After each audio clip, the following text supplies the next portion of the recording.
Ang gọi sang bài đại bè dù ni cũng tăng lâu là bà mê diễn bài cái khun cái này tuồng riêng rồi gọi hay nó làm là rút riêng cái này tuồng rút riêng sang bài đại bè dù ni cũng tăng lâu là bà mê. Really love the newlywed couple. Thank you.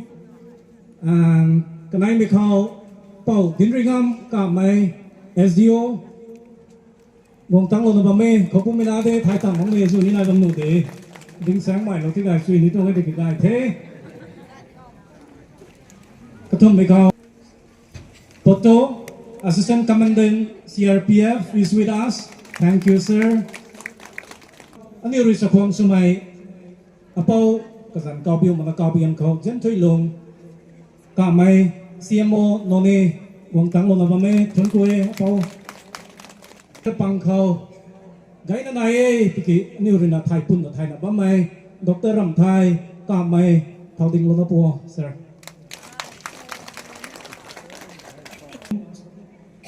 PAC của bấm mày ni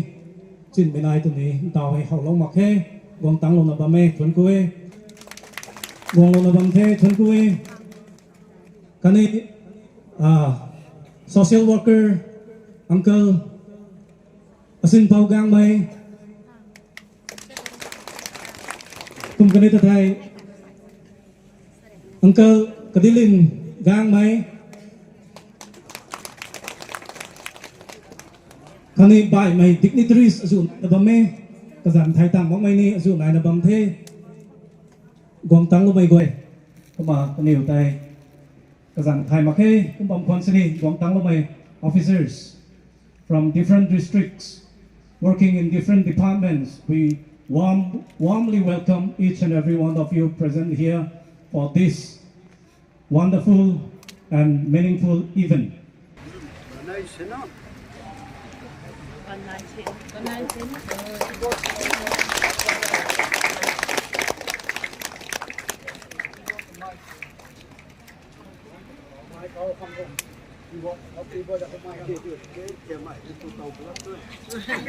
Keyboard code mic một cái gì sử dụng đây. Sound engineer, please.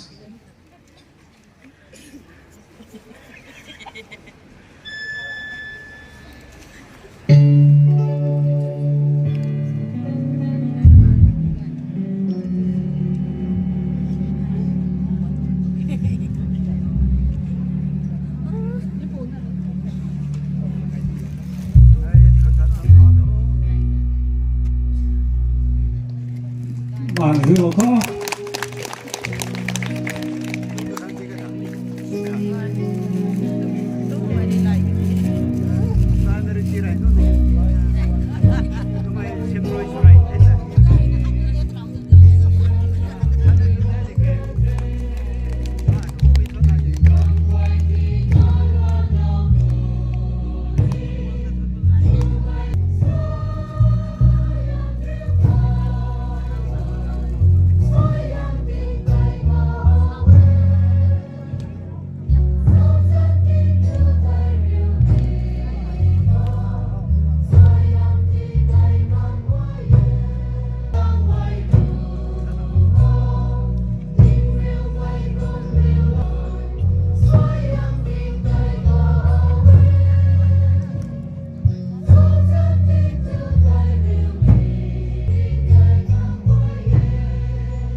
Tong kagway kay ani ko duna lagalaw na may tong munghay intuit na kisulot na ang tamasay ka tuloy na ring may ragwang ni kalaw may ku Jesus Christ sa ikaw ibum ka din na ba may gan ka son may ali na ba may hay ni kalaw may ku kay pa Jesus Christ pain ka roy amen. Kung nga tong blessing kay ani haway ko na may kumugan sana katong performance kay conduct from kay ngayon na kumbiwe kung na Father Samuel sini bumayang sang ko bumayang kay na ko may hani gangin na pati sang ran ko Thai la to will panti victory stand ko lang din ketuk di pu sekedu dengan abiak anglen lahคนเดียวกระทบไหมเขาโอ้แม่ใช่ไหมแต่คนที่รู้รัสเซียที่ให้เต้าละได้ทางกระทบน้ำมันของเรามีไงนะไปไหนกันเนาะในร้านนะที่เขาเรียกว่าไม่ถึงนะดังนั้นมันต้องพูดไม่ให้เต่าอันนี้รวยนักลงทุนว่าไม่ให้เท่าไหร่เครดิตเจ้าการบอกเขาไปเครดิตได้ผมเนี่ยมีของเกี้ยนเขาอันนี้ก็ไอ้แบบใหญ่อยู่ซ้ำใส่เรางอมมาไว้ผมอันนี้สวมมาไว้ด้วยกระโดดเขาไปเรียนรู้นิ่งได้นะที่เราผมไม่ให้ไอ้เราต้องเย็นไม่เรียนให้บางทีเทียมตัวได้นะมึงบอกเขานี่ผมตัวผมไม่ตัดออกไอ้ก็ดีไอ้ผมเนี่ยทำไมพอไรดูน้าคนบ้านใหม่อันนี้ดูน้าคนบ้านใหม่อันนี้ดูเลยน้าไม่ก็ว่าไอ้เจ้าเพราะงั้นมองนะคนเดียวแต่ยังดูไปคุณไม่ลำบากไม่ใครคนอันนี้ลำทางไม่ใครคนเขาไงบางนะ participate ช่วยกันเนี่ยกุ้งก็ไม่เช่นด้วยเรื่องลุงลุงไม่ players นี่เราช่วยลุงไว้เนี่ยลุงใกล้ทุกห้องแต่บางลุงไม่ด้วยที่ไอ้ทุนด้วยผมเนี่ยลุงเนี่ยตรงเราช่วยปันคนนะtournament su mai Grecia ania tàu lan rai kan cái kun sini yiki phai pam mai kai kun bom du kha khani nak man sai lu ning thai la ram thai mai bang pui su du khang khani thai tam ni ram bang na ring tam mong mai kai lo ku lai su ni ru pe nei lo khaniได้สินะในให้ราปานคนนะมันคงง่ายนะราปกติก็ทุยนะเขาลมdepends นะลมในกายคนงาในกายนักคนในสุดก็สุดยอดเลยว่าคุณนะเฮ้ยสักไอ้สักกูแล้วกันได้ก็ทำเลยนะ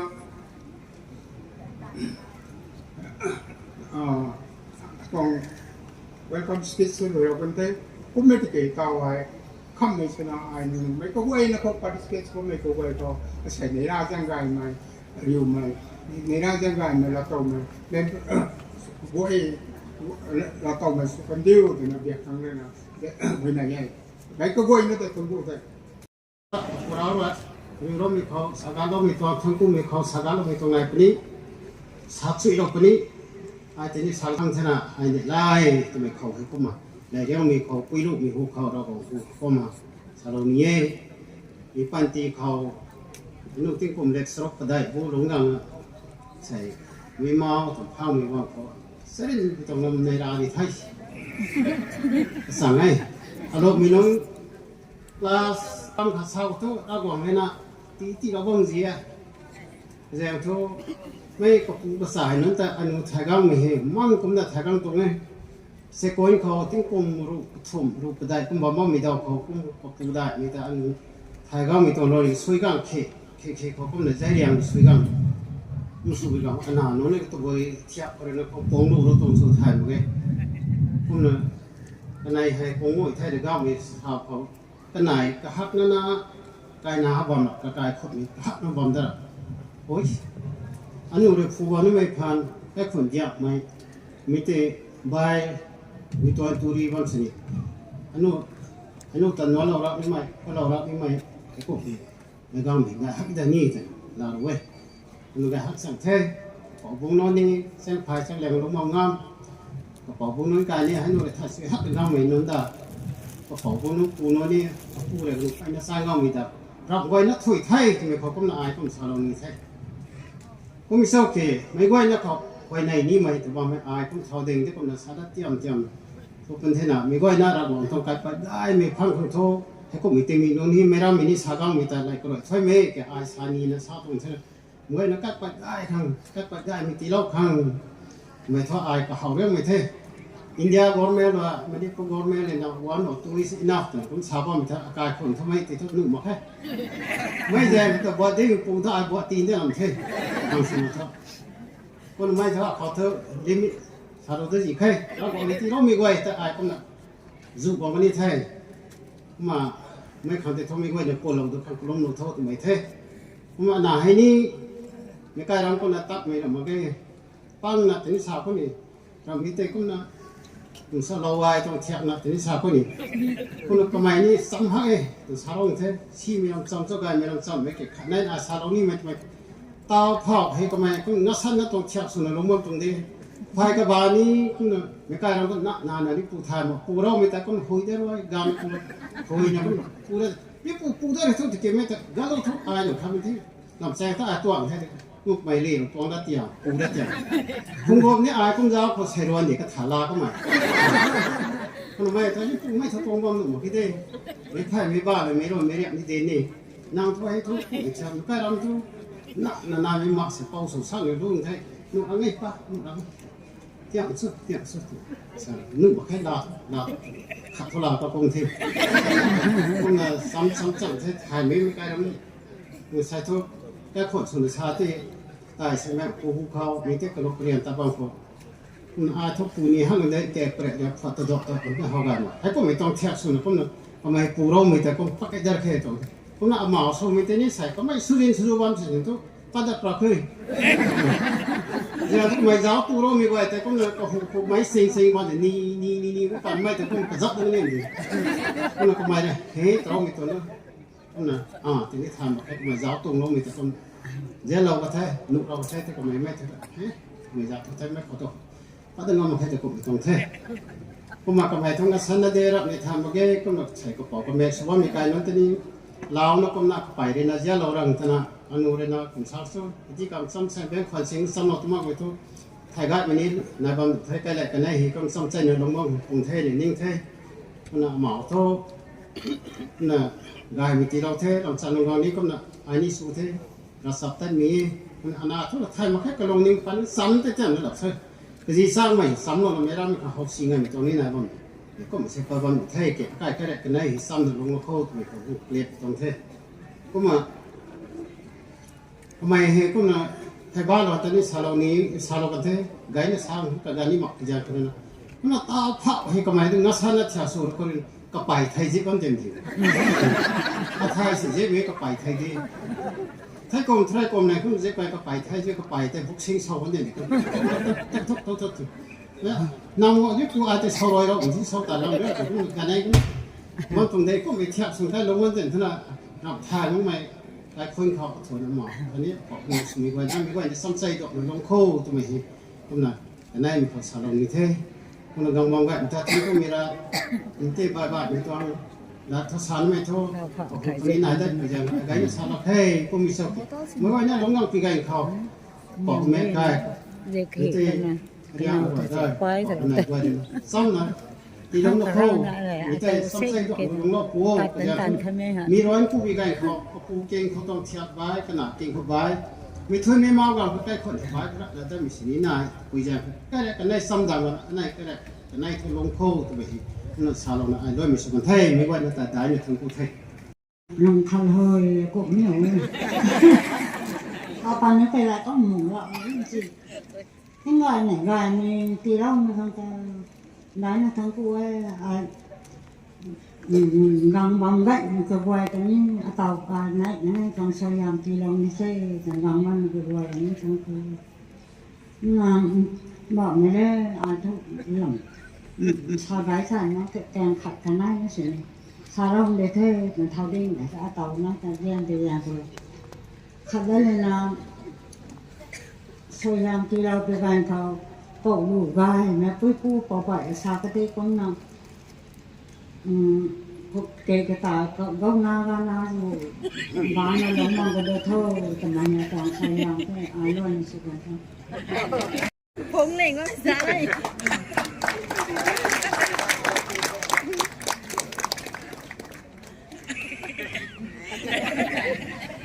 ได้จะดีชีที่เกิด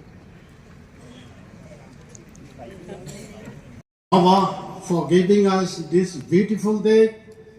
which is not sunny as well as not rainy. So He has given us a very comfortable weather to make this wedding a grand success. And I, on behalf of the Gang Mai from Assam, Manipur, Nagaland, including Mizoram, would like to extend a few words regarding the wedding of this newly wedded couple and also the two families. Besides, in this gathering, we are very fortunate to have dignitaries, constellation of bureaucrats, right from the IS officer, MCS, medical professionals, uniform services, forest officials, and also the senior-most priest of the Catholic Church, followed by his junior priest, who had solemnized this very special wedding of today. So I have to deliver my short speech in trilingual, so to say, since there are some guests who do not understand, who cannot speak Rongmei. I will also speak very shortly in Manipuri also. Akoigi chanupa Gandrai pogi magi wedding sida ibase IS officer dige hauraga MCS officers, medical professionals, aduga uniform service dige magi marup sing yam lapie, aduga forest officials, priest, the senior priest, Akoi Jelengrungda, if I'm not mistaken, Father Tinglung Francis, he was the first ordained Catholic priest among the Jelengrung, who is leading the priesthood of our people today, whose gracious presence has made this wedding a grand success. Last but not the least, I extend my happy birthday wish to Father Tinglung, who has now turned to 67 years of a blessed life in the ministry of God. And with his blessing, I hope the young priest will continue to uphold not only the Catholic churches, also our community and the state and the nation in general. Thank you all. Kuma by Gandrai Pau Katong Noson, my Akani Dr. Gracia Kakampui Asaito, and I have Panetite Nak Anitong Amu Rina Klati Kaupalagunte, Soyam Tanta Lagunte, Tongwe. I go meeting me quite think me guy me, think nearly Ruma, Nai Suluma, I think comfortable rum cut kind to do me tong Hegum my ting nak ti lim hin ne ra bong ta thon ko e kum la ta na ani Catholic Church ka sinemos amu suna Father Tinglung Francis ka mai ne gong ka ja lo na he kum mi dong soi hem tan ta lam ha soi hem gai na la to bung thai ti mi hai gang me gai khong be thre na Assam Manipur Nagaland akhani Mizoram be thre na ni nei la me tin da pa me le ka ja na nang ni ko we na ta thon ko e tao thu ngày thế ai cũng mà sa sáng là cái gần hay bây giờ tìm bút giang thời na ai đấy thay mi khẩu say thong nấu bầu cái khun akani nấu bày cái khun hè ai ní thay ấy cái snanun cái punanun thế cái mà anh ấy tiếng sáng là thay quang mình thế mi tăng bất khâu nấu bày cái khun làm hay ai rút viên suna anh ấy toàn nấu bày cái phụ hay tao hay handloom and textile department government of Manipur ko director suna bam tu hai handloom technology khao akai Jelengrung mina ko tho rai mai akani kamai pai na successful suna kamai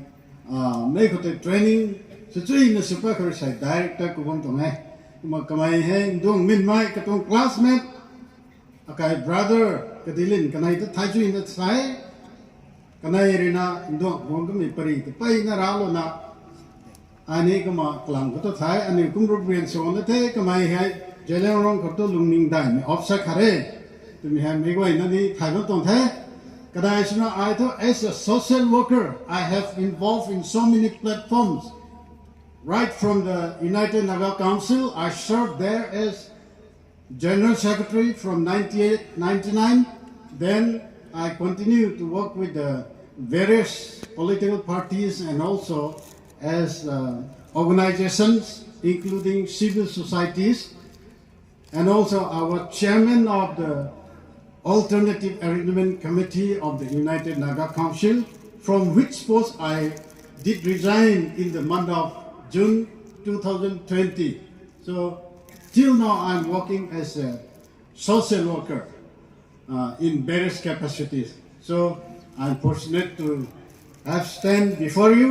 to extend few words on behalf of Gangmei from Gangmei clan. We have an organization which encompasses the state of Manipur, Assam, Nagaland, including Mizoram. There are some families of our clans in Mizoram also. So last year also we had a conference there at Gaidimjang village in this very Khopum Valley. Come now, I read Thaigo Mikohai. Mikai Kakunai Lam I do in the Salone. A guy's now to Pobolum Kamahini. Gandrai Purina, IRS Punkilum, Katon Felicitation to Bilum to make my Sakanai. Kamai Kana, Duncan Huinai, we had Rabu Kakanai, Tanna Huinaina, Maya Kapisulo, Tanakana, the Hakamai, Rabu Kotina Huinai, and inside, make a Teresa, Gandrai Purini. IRS Summit, IRS Summit, EPSC conduct some exam to that. Mark on basis canary detail. IRS development, IPS development. There is no other exam or other question being set by the EPSC. On mark basis, they are selected. The first scorer were selected for IS, then IPS, IFS, IRS, Group A, Group B, Group C, from the test. Indian bureaucratic system was at a creamy layer of the test. I go me pang hotai. Akai on DC te, I tango say no post for my and up Gandrai for me, come on, Akai panko. All India tonko competitions in women and Thai. Pumetong family high, Kamai, Kapui, Kapuru, when I pang me go to win a summit. Asai Kanao Samai, Sabitat head out of a company, Kanai Solo and Hina. Dr. Digressia Lumley Kame Hine. I Zakadilin Korina Gain as well, Kakaiton family, Kamai, Kumnasan, fine dome, Katie too. Akana Lusaliu Lumley Kame, Director Kanawahai. Dr. Digressia Kapuy, Painaragon, Kapuinatan, Puye, come on. Kaya mi go rini, tango Zakadilin, Nisalaway. Kagan Kakun had Christian Romate away, my Migong right cow. Come with the come when I in the bunk trena, Nick do ye Gailan Azu, so correct. Kapo like a night, any Christian can bat is so low. Kakai Slagway, family boy Sungamna, Paina Rako, Kakai research for Nambulong Katai, Chekon Katai, Tao Hay, Lal and a Kumbon them, and say to Takati SARS, do not tanga muminanta, Bethany Charles, and Kakai sponsors and Bamai. May I Anirina Kakai to Rasway down, Bametimini Hawaii, Kana, Lu, Pungu, Katai, Gantum, those say 10 minutes on Sun, become the swallow, Kanai to swallow right and tie, Sakatum, Kanai, I don't know. I don't think it on Christian Tonko, 2 minutes on Suna, Taugo, and this is the Pumate, Lumbai, come on. I really shall make a bucket too. Kakun, can I have Ragun, Hotigulana, Lung, we don't tie the tail. Say, hang guy mini, Kakai Luan, Pusumikoni, Paina, Rakamitoram, Akai, the Sakuna to the Sun waiting at all. India on bureaucratic circle, Kazao, Gango, creamy layer, service pang na bam me akaditani. ก็ไม่นี่ตาว regional ตรง head สนบางตรงเด็กก็ไม่ก็กันนายที่เหก็ไม่ตาวที่กุมตำรวจโมเดิร์นเห60 years งั้นงมกันก็ต้องก็ไม่กันนี่ all India ตรงก็สิเนี่ยไอ้ก็มา3, 4, 5 top ranking ก็สิงงไม่ตรงไอ้ก็มี personality ที่ไทยมันใส่ decision นี่เขาบอกไหมไอ้ต้องก็ MCS officer ต้องสมัยเดินงามดีก็ในดุงสำนักไอ้เกี่ยวมันตัวไอ้ใส่ตั้งทุกกันได้พอทุนนี่ปั๊มไม่ใส่ให้แค่คนใดได้ next ตัวนั้นในสังเทน่ะเกี่ยวมันตัวไอ้ก็มันที่เกี่ย decision เป็นน่ะ Hilarious committee chairman ก็สินะก็ได้ใส่ಅದು ನಾ I ngasi han krabde ina pa Hilarious committee ye chairman Dipu sahab ga tana bahor ge DC ga SDO ukhru ge so haina khallabni adu na mayam na su prashna kanna tawbiyo makhoi ni so pakhang nak ni adu na makhoi ge family life se yamna ishor khangba adu gumba nupi ma phangla makhoi ni so family se raise tawna ba makhoi hajik IAS MCS service Manipur da civil service da MCS ge IAS convert to yam lai krabani hojik akhoi ge senior mo priest Father Tinglung ge mayam ma se retired to khre apo Norbert Desinan he was the MCS officer and conferred as IAS after that he retired at the promoting up to this commissioner level aduna MCS phangba haibse to yamna prestigious or the service ni 어떻게 보면 하다 이거기 셰프에다 저 이거의 나시기 라너보기 머릅싱 야암나 exam 타르가 톡바 거의 promotion 야암나 future 레바 얌 야오레 안나시 얌 하라위 young officers 너거의 아이나 on behalf of the Gangmai form of Assam Manipur Nagaland including Mizoram we story because medical service to 이거기 Dr. Z Kame senior most ama 오래 Dr. Ramthai Mukhois Laire, Aduna Yam Haziki Nakoi, young friends in some Hagalap, Ekosu Yam Harawi, Forest Tasu, Side Napoleon Salai High, Napoleon Se Hozik, DFO the Lairabni, district head Wairabni, Masu IFS Power Comfort or Rokadorabni, Aduna, Ataita rank and file service Kayam Asida officer Kayam Lairabni, Equina Kandaba. नखोई मखाई दोसु ईश्वरना मसीगी wedding लापगा लोइनना ईश्वर की blessing दो नखोई फंगलगा नखोई की फ्यूचर की सर्विस कैरियर दोसु ईश्वरना ब्लेसिंग याम पीबे ओइसनु हाइपसि थंबिनिगे प्लस एखोई की प्रीसिंग सो नखोई कैथलिक चर्च खतनतना एखोई Zeliang community Naga community tribal community Manipur दा अदुगा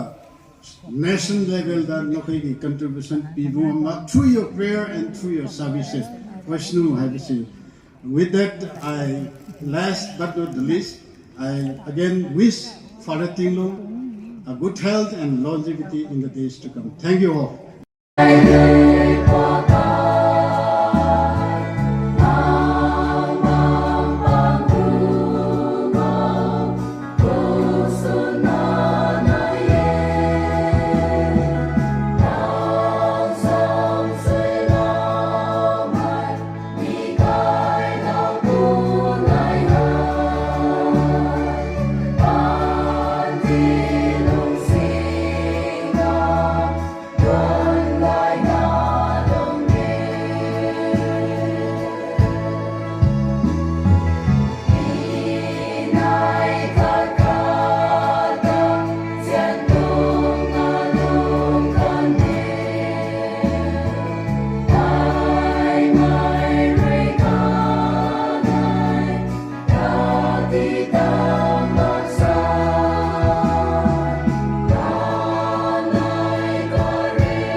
dung rong ko oza simple rin apa na saram ka maram me hu tang kathai tang ra pai sarak me gang tu la hen nu bai chang prakhet na taran pa un de um sen do lu khat lu ai me khat lu khat thalo dra me gang tu tin na me tai du kai na tin na me de na sai bible ko Exodus chapter 20 verse 35 ko sa we la tom me hung so ti pat na na sangai me he na cái khuẩn về thang thôi cả khăn bốc khăn là băng thong thế ra quăng ra chập tất mình hàng hậu nạp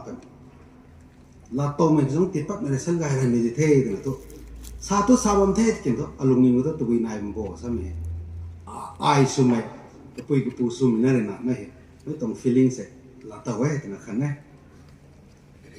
cái nào lù cái này xuống cái mình ăn cầu mấy bài mày thôi thải vào mình nuôi thì thôi cái khuẩn này anh yêu bấm chậm nó mới bằng họ gì ní khắpเขานะอันไว้จุกังไม่ต้องปริยจุกินไหนแท้วิชาบางกุ้งนะมากดแบบไม่น่ารักนะแท้มาใส่หน้าใส่ไม่กระปุยกระปุยนะกันดีมีก้อยแต่เจนมงสองเจรันไม่เห็นกระตอกระนาดแท้ผมจะวิจารณ์กระตอกระนาดแต่กุ้งไม่แท้กันดีก็ไม่แต่ตัวเลี้ยไม่มาเกยไม่ก้อยนี่ไม่เห็นอะไรไม่แท้ให้แต่มากดไม่ต้องมีการคอยผมจะใส่พวกนุ่งก้อยใส่นุ่งก้อยขนาดนั้นทั้งมีเท่ามีการคอยผมน่ะกันนี่ก้อยตรงการุมแต่จารมีการเขามิดดูไกลมีตรงปรินี่สินายว่าตรงเท่มันเตาโมเดลตัวนี้สาวกันเท่แล้วในปูตรงแฟมิลี่เลยทำไม่ได้ที่อันนี้ถ่ายมีที่นักสาวกันเท่อาจจะนั่งมองพอคุณละแล้วในปูก็ปุยแต่สายลู่นั่นเท่คุณละเท่สายลู่เขาปูเราเขาดุ้งไว้เลยคุณละให้อากาศลู่แต่กันเลยปูปุยกันสุดแล้วคุณจะกันไหนปีด้วยกันตาเท่คุณจะคลาปูซ้ำที่ให้ตรงจุดปริเท่คุณละต่อให้ผมนายปริคราแต่พองั้นไอ้ปูปูกระจุมินี่ปูเรากระจุกังมินี่บ่ายมันก็จุกังเหมือนกันคุยมาใส่หน้าให้ระกอบไอ้ท่อไบเบิลเขาคิดว่าไม่จุนี่นายในวันไทยก้าวนาก้มนาสมุดนายมันสิปุ่งสงไกรันนั่นตรงนั้นนายนั่นลุงตรอดไม่ตรงระกอบตรงไบเบิลเขา verse เขาอันนี้ระกอบตรงสวยงามแต่นายนั่นกันนี่เด้ไม่ได้รู้ก็ตายกายปูตรงสนาคนนี้คุณนักในไกสิเทศกันนะปุยคนนี้นะปูเลยนะนายเราดูนะนุ่งก้อยอันนี้ปอบสรกลูกปะตะเอะการลูกตรงแท้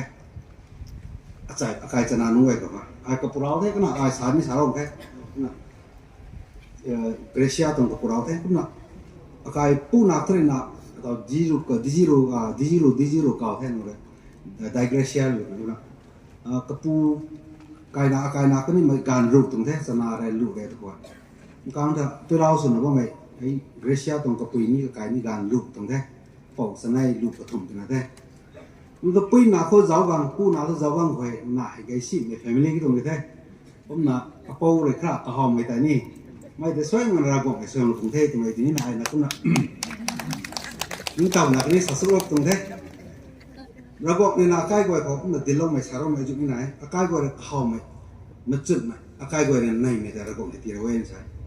ตีเราไม่ตุยจางตีเราไม่นะตุยจางร่มไม่ปุยปูผมสุดตัวระบบตรงเสริมแต่เรดี้สุดนายนะผมตรงเท่ตรงใบบอกไอ้ผมน่ะปัตเต้าขัดถึงน้ำลาเราตรงเท่ผมน่ะสังเกตตรงเท่มาใส่หน้าให้กระโตคนหนามาขวดก็เหมือนกันคอยตู้เมย์ตรงไหนแต่อันไหนตัวคอยตู้มีเรานี่กระกบนี่ตรงตรงลุงไก่ไม่ก็ปิ้งไม่ขัดนายตรงเท่มีร่มเหมือนกันคอยต่อกันดีคอยมาใส่หน้าเลยใบจัดไทยหัวเขาว่าไม่ร้านนั่นแท้ก็มีกันดีตรงลุงไอ้ผมลุงบัวทำไมก็มีกันคอยก็มีตรงอากาศเกรเซียคนนี้นะก็มีตรงนกท่านตรงกระตาไม่รัดตานเท่ากันในเท่ทำเหมือนกันก็ต้องเป่าจุกันแท้อันนี้เขาธนาของเขาป่ารุกนี่สานายที่นั่นแท้เมื่อเขาปุ่มไก่ร้องเขาไว้อันนี้ป่ารุกไหนไก่มาตรงเถอะอันนี้ก็ไม่ปุ่มกันนี่ไว้ก็สั่งไงแท้ลูกบ้านได้ไม่ดีที่ได้ลาขอบกรอคนนั้นมาแค่ที่พี่กระขอบไปท่อมเหมือนกันก็กลายเป็นที่เท่ๆนะสาวแม่อันวยยังจูงคนแน่เหมือนกันกับอันนี้ทุกผู้ฮะก็ปีก็พูดเลยนะน้องไก่แม่อันนั้นมีตั้งเหมือนกันเขาลูกบ้านไก่ไม่ไก่คนนี้นะยันตับแม่รักจับตั้งไม่ไก่คนเจนไม่ได้ปฏิไม่ไก่คนผมมีตัวร้องไม่ใช่ไหมไก่แฟมิลี่ตุ้มไม่ไก่แฟมิลี่นี้นะทุนอูน่ะป้อมตรงเท่ก็นะลูกไก่ไม่เป็นที่ลุงน้องคนนี้นะผมนะอะไรนะ recently อะไรเรื่องก็ไม่ขนาดกระจังกระลิงปากก็ไม่ครับ เราส่วนมีกันคอยตู้มีการนะกามมีการขนาดนี้ที่ป้ามีกันก็กระปูเลยก็ไม่ได้ละลายนะก็กลายลูกบ้านก็จะดิ้นรนคนนี้นั่งเลยเสร็จทุกมื้อเท่แต่นั่งเลยลาทุลาเราเท่กันนะก็กันขัดกังไว้ก็กันกังไว้ตัวอย่างเลยมาใส่หน้าซ้ำให้ไอ้กูอัพเส้นดาวเห็นได้ไหมล่ะเนี่ยเท่เราบอกนะไม่คุยจังละนั่งเลยพุ่งอีเป็นน้องนั่งเลยนะอันนั้นที่ลาจิเป็นน้องแต่ไอ้ลาจิเท่กันนะไอ้กระปุยบะไม่ได้ทำไมมุ่งนะเขาสนกันตั้งโอ้ซ้ำไม่ต้องปริขับที่ไอ้คุณอะไรกรอยกันนะคุณนะโอกาสนี้นะคุณนะรีควอร์ตรงแท้ไทยมันก็อันนั้นไทยมันก็ต้องได้นั่นรู้สักว่ามันไทยมันได้มันเราไม่รู้แต่เรานะพวกนี้จุนี่แต่นั่นวันนี้คำของนี่ง้อใหม่นี่นายแบบนี้เว้ยที่เห็นท้อครับมอเตอร์เตอร์เลยนะทราบผมนะเขาปุ่มธนากรไก่ร้องคอยแล้วอะไรพวกตรงไก่ไม่ตรงปริเหตุน่ะไม่ก็อันนี้ไม่ได้ไทยนะว่าไม่ติดกุมอันนี้กังว่าไม่ปังอินฟ้าทั้งเลยนะอันนี้นะตรงสายทั้งเลยกับมันก็เลยนะอันนั้นดีรู้ตรงเกรเซียตรงไก่ไม่ติดนี่นะมันใส่มันนะไทยมันคงไงแต่นี่มันก็เลยนะคุณบ้าไม่ปากกลบอจุดนี่นะดีรู้เกรเซียให้คุณไม่โจ้ซ้ำเลยรู้จักมั่งวันนี้ไทยกันนี้แต่ก็ตรงมาใส่หน้าตรงลุงใส่งานตรงไม่ถึงกุมใส่งานอันนี้ก็เข้มอะไรมาก่อนนะลุงรู้จักมั่งเหมือนกันก็ก็ตรงคุณภาพก็ไปกู้ส่วนอันนี้ก็เลยไทยไม่แต่ใส่มันอะพอคนนู้นนะลุงจับมั่งเหมือนกันครับไม่ตรงไก่ไม่คุณภาพแต่ไทยกันคงไงที่ตรงหลักการอะไรเนี่ยถ้าตัวตรงแท้กันพวกไม่ติดรองเลยทั้งกูแท้ก็มาใส่ซ้ำอยู่ตรงนี้ก็ต้องรับตอนไม่กำลังกระดังตัวเลยตั้งก็ตรงเทเห็นครับอันนั้นสมิติให้ไอ้กระปูขินชนะใส่บุ้งให้ก็มาทำไมซ้ำถึงสองตัวไอ้สาวเราทั่วซับอย่างไอ้ถึงทำซับตรงเทก็มาลุงสับไก่เหมือนกันก็เป็นที่สั่งลุงไก่เหมือนกันก็เราบางตรงเซมเจ้าเซียนปานนี่นะได้นะลุงว่าคันนี้นะจำใจนะตาพระนิสาตลอดเราตรงเทจำใจนะจำระดับไทยแม่นาที่ให้ก็มาจำตลอดนั่นนะลุงสิ่งนะลุงตัวโตไม่ตรงละกัน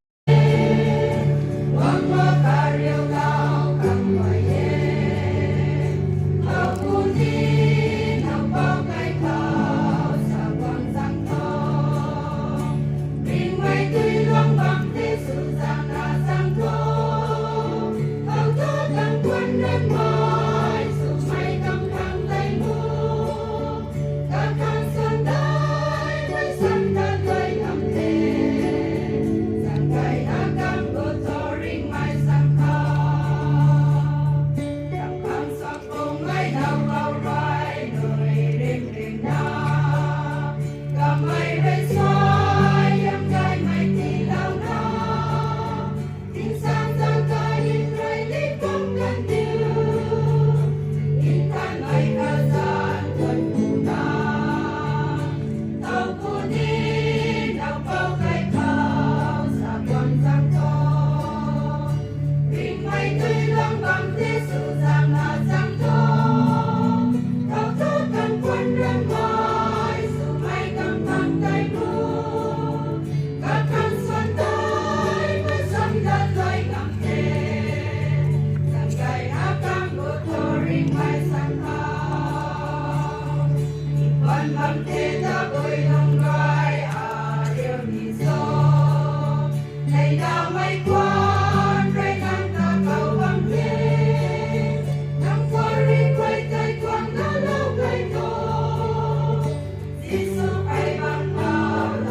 cho kênh Ghiền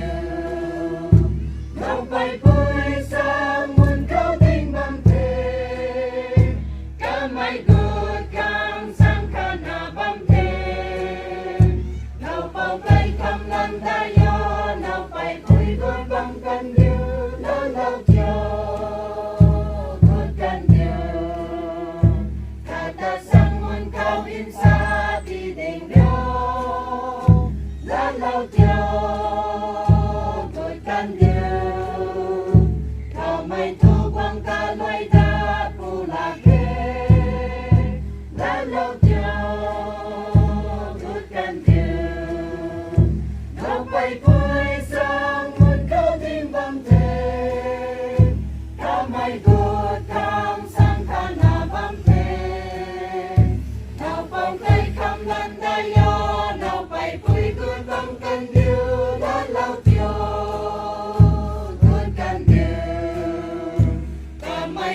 no